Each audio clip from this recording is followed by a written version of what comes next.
जिंदगी किस्मत से चलती है साहब, दिमाग से चलती तो बीरबल बादशाह होता। राधे राधे। शर्मा जी की कहानी चैनल पर आप सबका हार्दिक हार्दिक स्वागत, अभिनंदन। महाभारत का युद्ध समाप्त होने के बाद पांडवों द्वारा श्री कृष्ण के कहने पर अश्वमेध यज्ञ का आयोजन किया गया। अश्वमेध यज्ञ के बाद घोड़ा छोड़ा जाता है और वह घोड़ा जहाँ तक जाता है वहाँ तक उस राज्य के राजा की दास्तां स्वीकार कर ली जाती है। घोड़े की रक्षा के लिए धनुर्धर अर्जुन को नियुक्त किया गया था। कोई भी राज्य का राजा उस अश्व को रोकने की कोशिश नहीं करता था, क्योंकि अर्जुन ने भीष्म पितामह और महाबली कर्ण जैसे योद्धाओं को मृत्यु का ग्रास बनाया था।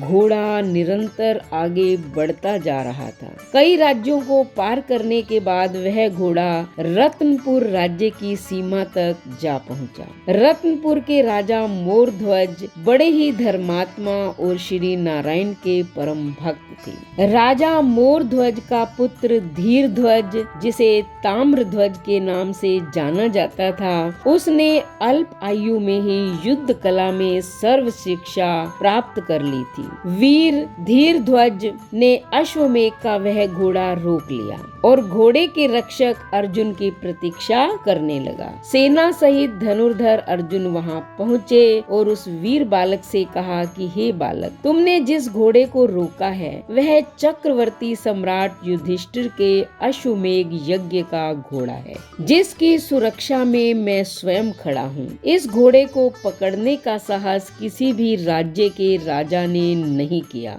जिस राज्य में इस घोड़े ने अपने पैर रखे हैं, उस राज्य के राजा ने युधिष्ठिर की दास्तां स्वीकार कर ली है। मैं तुम्हारी भूल समझकर तुम्हें क्षमा करता हूँ, इसलिए तुम यह घोड़ा छोड़ दो। इस बात पर ताम्रध्वज ने अपनी वीरता का परिचय देते हुए कहा कि हे अर्जुन, सिर्फ आप ही कहोगे या मेरी भी सुनोगे? मैं रत्नपुर का भावी सम्राट ताम्रध्वज हूँ। मेरे पिता मयूरध्वज और माता विद्याधरणी है। मैं क्षत्रिय पुत्र हूँ और क्षत्रिय कभी किसी का दास नहीं होता। इस पर अर्जुन ने कहा, नादान बालक, तुम जानते नहीं हो तुम क्या कर रहे हो। तुम्हारा ये बालहट युद्ध करवा सकता है और युद्ध का परिणाम तुम नहीं जानते हो, इसलिए तुम यह घोड़ा छोड़ दो और अपने पिता को सूचित करो ताकि वह तुम्हें समझा सके। ताम्रध्वज ने अपनी वाक्पटुता से अर्जुन पर पलटवार किया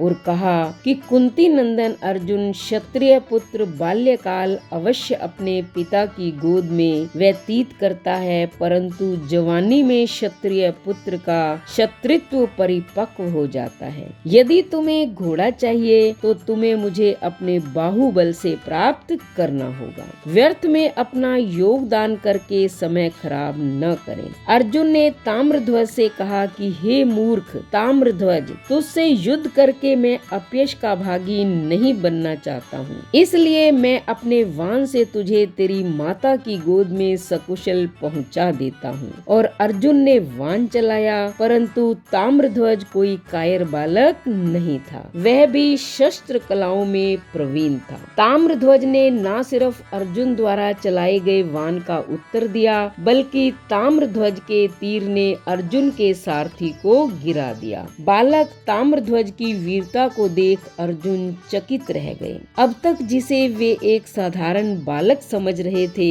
वह एक श्रेष्ठ धनुर्धर था और ताम्रध्वज को गंभीरता से लेते हुए दोनों के बीच भयंकर युद्ध चालू हो गया। ताम्रध्वज ने अर्जुन का वीरता पूर्वक सामना किया और अपने एक तीर से महाबली अर्जुन को मूर्छित कर दिया। अर्जुन को वहीं छोड़ ताम्रध्वज घोड़ा लेकर अपने नगर गए, जहां उनका भव्य स्वागत किया गया। जब अर्जुन मूर्छित अवस्था से बाहर आए तो उनके समक्ष श्री कृष्ण बैठे थे। अर्जुन ने श्री कृष्ण से कहा कि हे भगवान, यह सब आपकी माया का ही चमत्कार है, अन्यथा वह बालक युद्ध में अर्जुन से नहीं जीत सकता था। इस पर श्री कृष्ण ने अर्जुन को समझाया कि अर्जुन, तुम अभी भी भ्रम में हो और तुम यही सोच रहे हो कि संसार में तुमसे बड़ा योद्धा और कोई नहीं है, जबकि अपनी आंखों से तुमने